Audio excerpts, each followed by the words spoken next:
క్రీస్తునందు ప్రియులారా, మీ అందరికీ శుభాలు కలుగును గాక. ప్రభు అయిన యేసు క్రీస్తు వారి యొక్క ఆశీస్సులు దీవెనలు మీకు మీ కుటుంబానికి ఎల్లప్పుడూ కూడా తోడుగా నీడగా ఉండను గాక.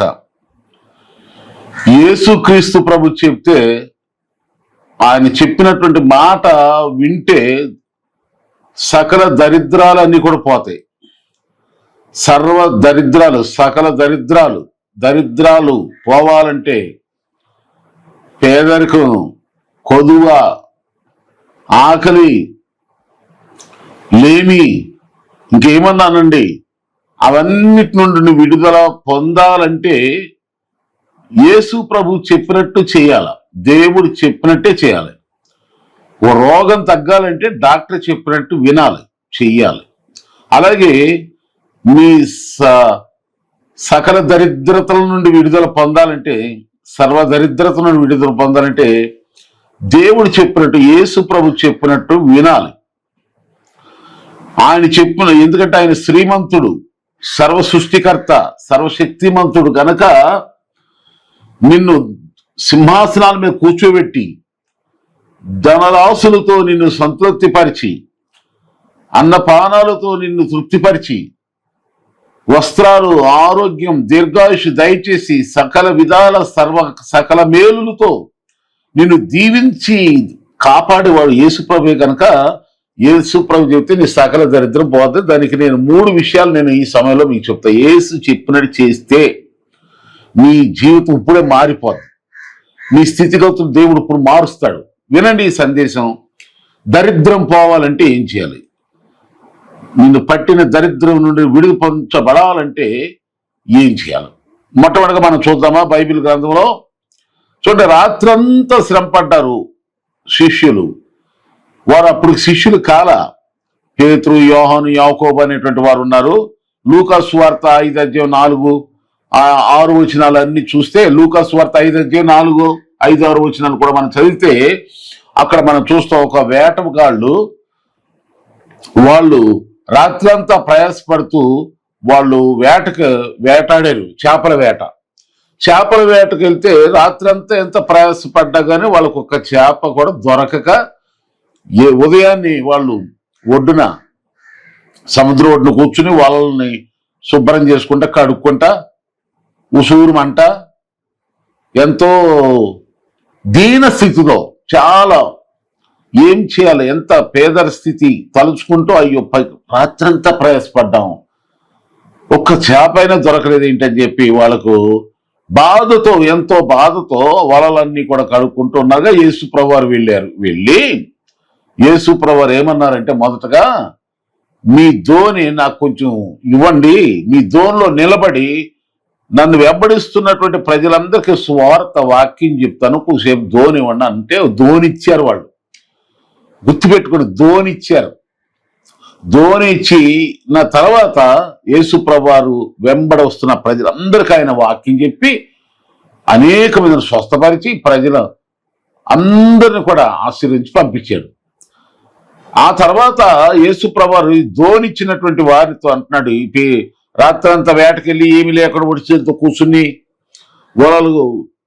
వలలన్నీ శుభ్రం చేసుకుంటూ కడుక్కుంటూ ఉన్నారే వాళ్ళతో అంటున్నారు, పేతురు, యోహాను, యాకోబులతో అంటున్నాడు, మీరిప్పుడు మీ వలలు వేయండి, మీకు చేపలు దొరుకుతాయి అంటాడు. అప్పుడు వారు ఏమాత్రం కూడా ఎదురు చెప్పకుండా, ఆలస్యం చేయకుండా వెంటనే యేసు ప్రభు వారు చెప్పినట్టుగా ఆ వలలు వేశారు. విస్తారమైన చేపలు వాళ్ళకు దొరికాయి. ధోని నిండిపోయింది. వాళ్ళ ధోని ఎప్పుడైతే ధోనిలు నిండినాయో ఇంకా ఇతర ధోనులు కూడా, ఇతర పడవలను కూడా పిలిచి వాళ్ళ ధోనులు కూడా నింపారు. చూడండి, ఇక్కడ గమనించండి, యేసు ప్రభు చెప్పినట్టు విన్నారు. వారంట, నీ మాట చొప్పున మేము వలలు వేతుము, నీ మాట చొప్పున, యేసు మాట చొప్పున వారు వలలు వేయగా విస్తారమైనటువంటి చేపలు వాళ్ళకు దొరికాయి, నిండిపోయింది. మొదటగా నీ కుటుంబంలో, నీ హృదయంలో యేసు ప్రభుని మొదటగా చేర్చుకో. ధోనిలోనికి యేసుని చేర్చుకున్నారు. ఆ ధోని యేసుతో యేసు ప్రభు ఆ ధోనిలో నిలబడ్డారు. ఆ ధోని యేసు చేత, ప్రభు చేత ఆవరించబడింది. ఈ ఇంటిలో యేసు క్రీస్తే అధికారిగా, సర్వాధికారిగా నీ హృదయం అంతరంగాల్లో, నీ జీవిత విధానంలో యేసు ప్రభువే నిన్ను, యేసు ప్రభుతో నీ నోరు నింపబడాలి, నీ హృదయం నింపబడాలి, నీ తలంపులు, ఆలోచనలు అంతటా కూడా యేసు క్రీస్తు చేత, వాక్యం చేత, ప్రార్థన చేత, పరిశుద్ధాత్మ అనుభవం నింపబడి దైవికంగా పీడా ఆత్మ వర్ధిల్లుచున్న ప్రకారం నువ్వు అన్ని విషయాల్లో వర్ధిల్లాలని నీ కొరకు నేను ప్రార్థిస్తున్నాను. మొదటగా యేసు క్రీస్తు ప్రభుకు నీ చోటిస్తే నీ ఇంట్లో, నీ జీవితంలో నిన్ను పట్టిన సకల దరిద్రతలను పోతాయి. యేసు క్రీస్తు వారు ధనవంతులు చేయాలని, మిమ్మల్ని ధనవంతులు చేయాలని, మనం ధనవంతులు చేయాలని ఈ లోకానికి వచ్చి ఉన్నాడు కనుక 2 కొరింథీ పత్రిక 8:9 అంటాడు, ఆయన మిమ్మల్ని ధనవంతులు చేయాలని, ఆయన మన కోసం దరిద్రుడు ఆయను బైబిల్ చెప్తున్న మాట. యేసుక్రీస్తు ప్రభు చెప్పిన మాట వింటే మీ దరిద్రత పోద్ది. కలిసి రాలేదు వ్యాపారంలో, వ్యవసాయం పంట సరిగా రాలా, తోటలే, ఉద్యోగంలో, అన్నిట్లోనూ అన్ని సిలు సంచులు వేసినట్టుగా మొత్తం అంతా పోతున్నాయి, అప్పులే మిగులుతున్నాయి, అంతా కూడా దరిద్రమే. మా 4 దిశలా దరిద్రమే, ఎటూ కలిసి రావట్లేదు, ఎటూ ఆదాయం లేదు, ఏం చేయాలో చేయట్లేదని చాలా మంది జుట్టు పీకేసుకుని గోడకి కొట్టుకుంటా ఎంతో మంది ఆర్థిక పరిస్థితులను తారుకోలేక, తట్టుకోలేక ఎంతో మంది బాధ అనిపిస్తూ ఉంటారు. ఎవరికి చెప్పుకోవాలి, చెప్పుకున్న తీరం. వినండి దేవుని బిడ్డలారా, మీరు యేసు ప్రభుని నమ్మండి, యేసయ్యకి మీ చోటు ఇవ్వండి. ఎలా? యేసు ప్రభుని చేర్చుకోండి, హృదయంలో చేర్చుకొని ప్రార్థించండి. హృదయం నిండి ఉన్న దాన్ని బట్టి నోరు మాట్లాడద్దంట. హృదయంలో ప్రభువుని అడుగు ప్రార్థన వస్తుంది. బాగా గుర్తుపెట్టుకోండి. చాలా మంది ప్రార్థన ఎలా చేయాలి? ఇప్పుడు కష్టం, ఆకలి అనేది వేస్తున్నప్పుడు అన్నం ఎలా తినాలని ఎవడన్నా అడుగుతారా? దొరికితే చాలనైనా అది పచ్చడి మెతుకలని కడుపు నిండి తినేద్దాం అనుకుంటారు కదా. అలాగే కష్టాల్లో, శ్రమల్లో, బాధల్లో ఉన్నప్పుడు, కొదవులతో, ఇబ్బందులతో ఉన్నప్పుడు ఆ కొదవులు తీర్చే యేసయ్యని నీ హృదయంలో చేర్చుకోక నీకు చెప్పాలి. ఎవరైనా ప్రార్థన వస్తుంది. మన బాధ, మన అవసరతాల, మన హృదయములు పొంగి పొర్లిపోతాయి. ఎవరు ఆపినా ఆగలేము ప్రార్థన చేయటానికి. అలాంటి ఆశ, ధ్యాస, దేవుని మాతో మాట్లాడే భాష, ప్రార్థన జీవితం నీకుంటే, ఆయన నీ హృదయంలో చేర్చుకుంటే, నీతో ఉంటే ఆయన నీకు, మరి అంతేకాదు ఆయన చెప్పినట్టు విన్నారు కనుక వలలో వేయమంటే వేశారు. మరి యేసు ప్రభు చెప్పినట్టు నువ్వు చేస్తున్నావా? బైబిల్ చెప్పినట్టు చేస్తున్నావా? పాస్టర్ గారు చెప్పినట్టు వింటున్నారా? కనుక సేవకులు, దేవుడు ఇప్పుడు యేసు ప్రభు ఎలా మాట్లాడతాడు? దేవుని దాసుని ద్వారా మీతో మాట్లాడతాడు. ఇప్పుడు నేను కాదు, సొంతంగా మాట్లాడలే, యేసు ప్రభు మీతో మాట్లాడుతున్నా నా ద్వారా. నేను ఒక ఆయన వాడుకున్న ఒక చిన్న పాత్రనంతే తప్ప మాట్లాడు వారు దేవుడు యేసు ప్రభువే. కనుక యేసు చెప్పినట్టు చేస్తే వారు మొదటగా గమనించండి, యేసు ప్రభుకి చోటు ఇచ్చారు ధోనిలో. మీ గృహములో యేసయ్యకి చోటు ఉందా? మీ హృదయంలో యేసు ప్రభు చోటు ఉందా? రక్షించబడ్డావా? క్రీస్తుని ధరించుకున్నావా? క్రీస్తు యేసులో బాప్తిసం పొందావా? క్రీస్తులోనికి, సంఘంలోనికి, సహవాసంలోనికి, ఆరాధనలోనికి, ప్రార్థనలోనికి వెళుతున్నావా? ప్రభు నీలో ఉన్నారా? నా యందు మీరు, మీ యందు నా మాటలు ఉంటే మీకేమి ఇష్టం అడగండి, నేను అనుగ్రహిస్తానని యోహాను సువార్త 15:7 మనకు చెప్పబడలేదా? కనుక దయచేసి వినండి ప్రియులారా, సకల దరిద్రతల నుండి నువ్వు విడుదల పొందాలంటే యేసయ్య చెప్పినట్టు విను, ఆయన చెప్పింది చెయ్యి. ఒకటి, ఆయన చేర్చుకో. రెండవదిగా ఆయన ఏం చెప్తాడో చెయ్యి. అప్పుడు నీకు విస్తారమైన ఫలితాన్ని, ఆదాయాన్ని, అభివృద్ధిని, సమృద్ధిని పొంది తీరతావు. రెండవదిగా చూస్తే యేసుక్రీస్తు ప్రభువు యోహాను సువార్త 2:8 వెళితే యేసు ప్రభుని కూడా పెళ్లికి, అక్కడ వివాహం జరుగుతున్న కానాలో వివాహమునకు యేసు ప్రభుని కూడా ఆహ్వానించారు. యేసు ప్రభు వారి యొక్క తల్లి మరియ కూడా ఆ కానాలో జరుగుతున్న వివాహానికి వెళ్ళారు. అక్కడ ద్రాక్షారసం అయిపోయింది. పెళ్లిలో ద్రాక్షారసం అయితే ఎంతో అవమానం. మనం మన శుభకార్యాల్లో కూడా వివాహమే కానీ ఇంకా ఏదైనా శుభకార్యాలు మన ఇంటి గృహంలో చేసుకున్నప్పుడు బంధువులు స్నేహితులు అందరూ వచ్చినప్పుడు ఏదైనా కానీ కూరే కానీ రైసే కానీ ఇంకా ఏదైనా పదార్థం అయిపోతే మనకి ఎంత అవమానమో ఎంత బాధపడతామో. ఒకళ్ళు దొరికితేనే ఎక్కడైనా తీసుకొస్తాం, కానీ ద్రాక్షరసం అప్పటికప్పుడు అంతా ఎలా తెచ్చేటువంటి అవకాశాలు లేవు. తయారు చేసి సిద్ధపరిచి ఇవంతా చేసే టైం లేదు. అప్పటి వరకు ఈ చుట్టాలు బంధువులు ఉంటారా? మనం కూడా అయిపోయింది అనుకోండి, కార్యక్రమం జరుగుతుండగా భోజనాలు జరుగుతుండగా అయిపోయింది తెస్తాం. తెచ్చే వరకు వీళ్ళు ఉంటారా? స్నేహితులు బంధువులు పిలిచిపడి ఉండరు. ఎంతో మనం తట్టుకోలేని బాధ. అలాంటి సంఘటనే కానానులో ఒక పెండ్లి విందులో జరిగినప్పుడు యేసు ప్రభు వారు చెప్పినట్టు వాళ్ళు విన్నారు. యేసు ప్రభు చెప్పినట్టు విన్నారు. యేసయ్య ఏం చెప్పాడు? 6 రాతి బాణల నిండా నీళ్లు నింపండి. ఆ నీళ్లు నింపినాక మొదటగా తీసుకెళ్ళి ఒక గ్లాసు మొదటగా ఆ విందు ప్రధానికి ఇమ్మంటే ఇచ్చారు. అది ఎంతో మధురంగా ఉందన్నాడు ఆయన. మొదటి ద్రాక్షారసం కంటే కడపటి ద్రాక్షారసం ఎంతో మధురం అని చెప్పి ఎంతో ఆశ్చర్యపడ్డాడు. ఎంతో దేవునికి మహిమ కలిగింది అక్కడ. వినండి, ఇక్కడ నీళ్లు ఇక్కడ దేనికి సూచన ఉంది? వాక్యం. ఇందాక ధోనిలోనికి యేసుక్రీస్తుని చేర్చుకున్నట్టుగా, యేసుక్రీస్తుకు చోటిచ్చినట్టుగా ఇక్కడ మన యొక్క బాణలలో రాతి బాణలు. ఒకప్పుడు నీ హృదయం రాతి లాంటిది. ప్రతి మనిషి గుండె రాతి లాంటిది. అంటే కఠినం, కోపం, ఆవేశం, ఎదురు తిరగటం, అవిధేయత, ఎన్ని పోకిరితనం, ఇవన్నీ ఈ రాతి గుండెలో స్వభావం అనమాట. ఎవరు చెప్పనైనరు, కన్నీరు రాదు, ప్రార్థన రాదు, పశ్చాత్తాపడటం, రాయట్ట గట్టి కొట్టదు, అలా హృదయం కఠినం చేసుకుంటూ ఉంటా. అలాంటి హృదయాలు అందరి బోధిస్తున్నా. నేను కూడా ఒకప్పుడు అలాంటి వ్యక్తినే.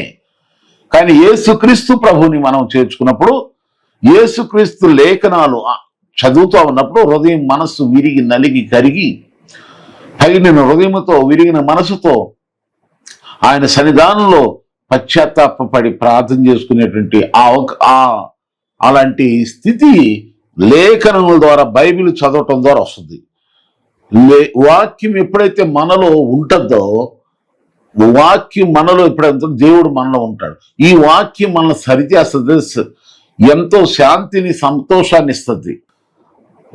ఒకప్పుడు మామూలుగా ఉన్న నీళ్లు ఆ యొక్క పడగానే, ఆ యొక్క రాతి బాణంలో వేయగానే యేసయ్య చెప్పినట్టుగా ఆ నీరు ఏమైపోయిందంటే మధురమంగా ద్రాక్షరసంగా. అలాగే నీ జీవితం ఒకప్పుడు నువ్వు రాతి గుండెలాగా కఠినమైన, అవిధేయమైన, దేవునికి ఇష్టం లేని విధంగా, ఎవరికి ప్రయోజనం లేకుండా పారవేయబడి రాయిలాగా రాతి ముక్కలాగా పారవేడి తోలేబడి ఎందుకు పనికిరాని విధంగా ఉన్నావా? నీలోనే ఒక మధురాన్ని దేవుడు పుట్టించాలంటే వాక్యమైన నీరును బాగా నింపు. లేఖనాలు చదువు, హృదయములో దేవుని యొక్క వాక్యం నింపు, దాచుకో. నీ హృదయములో నుండి అప్పుడు జీవజల నదులు పొర్లి పారతాయి. వాక్యము హృదయములో రాని అప్పుడు నీ జీవితం ఎలా ఉందంటే, ఆ కానా పెండ్లి విందులో ఏమైందంటే నీళ్ళే ద్రాక్షారసంగా మారిపోయింది. నీ జీవితం కూడా ఆశీర్వించబడాలి, దరిద్రత పోవాలి, గొడవలు, జగడాలు, అల్లర్లు నీలో నుండి, నీ గృహంలో నుండి, నీ ఉన్న ప్రాంతం తొలగిపోవాలంటే దేవుని యొక్క వాక్యమైన నీరుతో నింపబడప్పుడు నీవు అందరికి మధురమైన వ్యక్తిగా, మర్యాదకరమైన వ్యక్తిగా, ఆశీర్వాదకరమైన వ్యక్తిగా దేవుడు నిన్ను, నీ కుటుంబాన్ని మారుస్తాడు. చెప్పినట్టు విను, యేసు చెప్పినట్టు విను.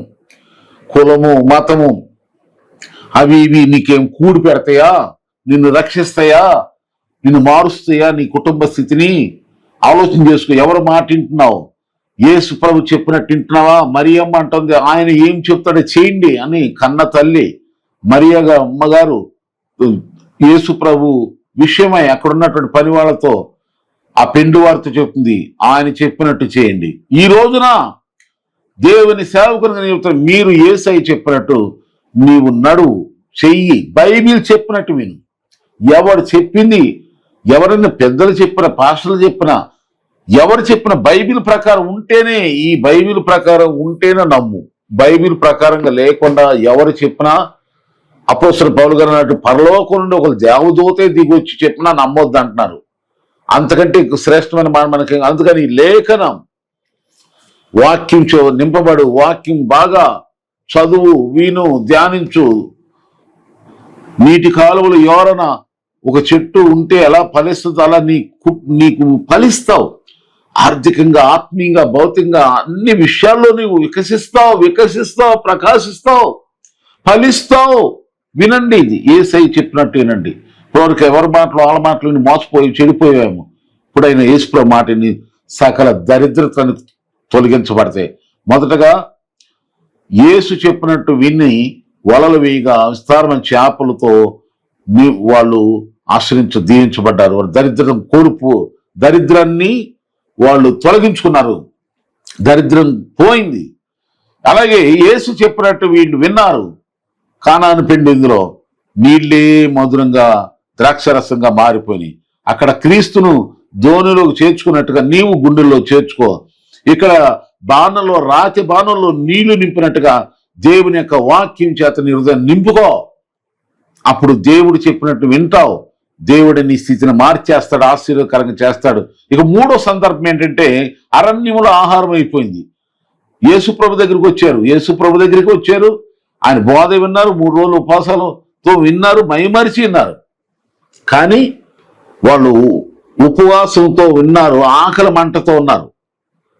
చూడండి, మనం ఒక్కో సమయంలో భక్తిలో, ప్రార్థనలో, సేవలో మనం ఉంటున్నప్పుడు మనకి ఆకలి మంట, ఆకలి బాధలు అనేక వస్తాయి ఒకసారి.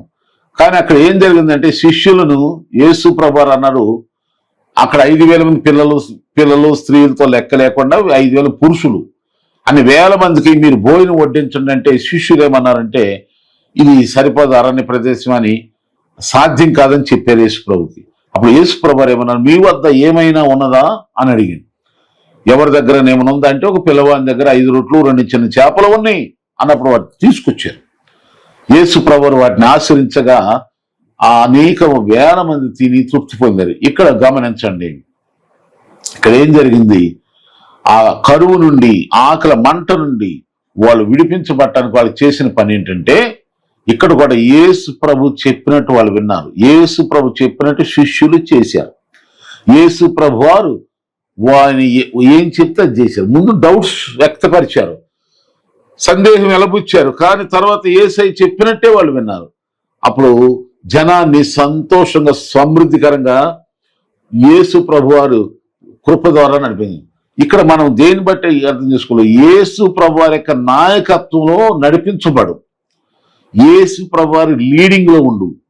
యేసు ప్రభు వారు లేనిది ఉన్నట్టు, ఉన్నది లేనట్టు చేయగల దేవుడు గనక, అసాధ్యాలను సుసాధ్యం చేసే దేవుడు యేసు ప్రభు వారే గనక, విశ్వాసంతో ఆయన మాట విని ఆయన నాయకత్వానికి లోబడి, శిష్యులు యేసు ప్రభు వారి నాయకత్వానికి లోబడి ఆయన ఎలా చెప్తే అలా చేసి అందరి ఆకలిని తీర్చారు. అందరి ఆకలి యేసు ప్రభు తీర్చాడు. యేసు ప్రభు ఆశీర్వాదం పొందుకోవాలంటే మరి మన వద్ద మన స్థితి ఏంటో, మన ఒక 2 ఉండొచ్చు, 3 ఉండొచ్చు, వేల మంది ఉండొచ్చు, కానీ మన దగ్గర ఉన్నది ఏదైనా ఆయనకి ఇస్తే దాన్ని దేవుడు ఆశ్రయిస్తాడు.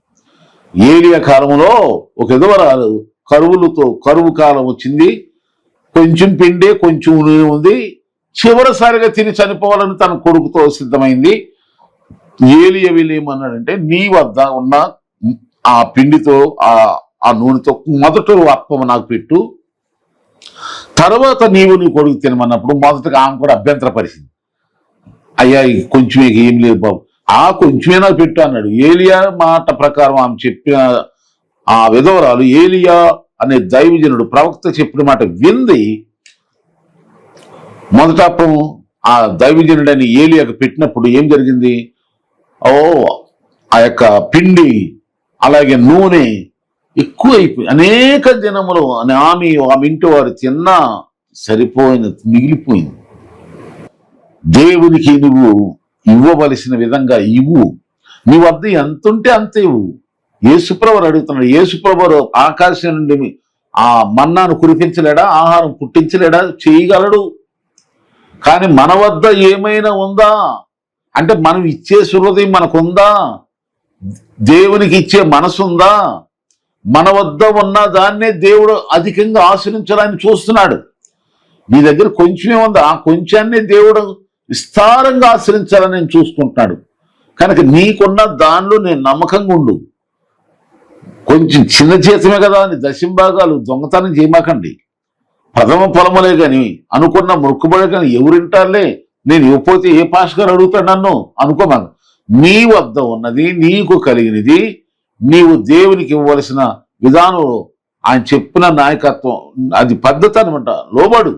అది ఇప్పుడు నిన్న మొన్న పుట్టించింది కాదు. ఈ దశంభాగాలు ప్రథమ ఫలాలు ఇవి నిన్న మొన్న రీసెంట్ గా వచ్చినటువంటి కాదు. కొన్ని వేల సంవత్సరాల నుండి వస్తున్నటువంటి దేవుని యొక్క నిబంధన పద్ధతి క్రమాన్ని. కనుక ఆ క్రమాన్ని పాటించండి. నిన్న కాక మొన్న వచ్చి ఈ మధ్య వచ్చి ఎవరెవరో ఏదో చెప్పినంత మాత్రాన శాశ్వతమైన స్థిరమైనటువంటి ఎన్నడూ మారని మార్పు లేనటువంటి వాక్యం నిరర్థకం కాదు కదా. వాక్యాన్ని ఎవరు మార్చలేరు. కనుక మనుషులు మారుతూ ఉంటారు, బోధలు మారుతూ ఉంటాయి, బోధకులు మారిపోతూ ఉంటారు. వాక్యం ఎన్నడూ గతించదు, ఎన్నడూ కూడా ఆ వాక్యములోనిది ఒక పొల్లైన కానీ ఇప్పుడు కూడా మిస్ అవ్వదు. కనుక దేవుని వాక్యము ఆది నుండి మనకు ఏమైతే బోధించబడిందో, ఏదైతే మనం పితరులు ఆచరించారో, నడిపించబడ్డారో, చేశారో వాక్యాన్ని వాళ్ళు అదే వాక్యం చేత మనం నడిపించబడదాం. దేవునికి ఇచ్చే విషయంలో ముందుండు, ఉన్నదేవు. అప్పుడే దేవుడు ఒక అద్భుతాన్ని చేసి నీ దరిద్రాన్ని పోగొట్టి అక్కడ 12 గంపలు మిగిలినట్టుగా నిన్ను దేవుడు అంతకంతకు దేవుడు ఆశ్రయించి బహుగా దీవించి విస్తరింప చేయనుగాక. చేయనట్లుగా మరి మీ సకల దరిద్రాన్ని, అది రోగ దరిద్రమా, జబ్బులా, ఈ ఎన్నెన్ని ఏమని చెప్పుకోండి. కరువు అంటారా, లేమి అంటారా, ఎంత ఈ దరిద్రాలకు అన్నిటి చెప్పెట్టాలంటే ఈ 3 విషయాలు. ఒకటి, ఆయన చెప్పినట్టు విని చెప్పినట్టు వినక ముందుకు ఏం చేశారు? ధోనిలో యేసుక్రీస్తుని చేర్చుకున్నారు. అలాగే నువ్వు యేసు ప్రభు చేర్చుకో. రెండవదిగా కానానులో యేసుక్రీస్తు చెప్పినట్టు విన్నారు, ఆయన మాటకు లోబడు. మూడవదిగా ఆ యేసయ్య అడిగింది నువ్వు ఇవ్వు, నీ వద్ద ఉన్నదే ఇవ్వు. కనుక దేవునికి ఇస్తే ఆ దేవుడు చెప్తున్నాడు, ఆయన అడుగుతున్నాడు మీ వద్ద ఏమైనా ఉందా అన్నప్పుడు ఉందని తీసుకొచ్చి పిల్లోడు ఇచ్చాడు. ఎప్పుడైతే ఇచ్చాడో దేవుడు ఆశ్రయించాడు.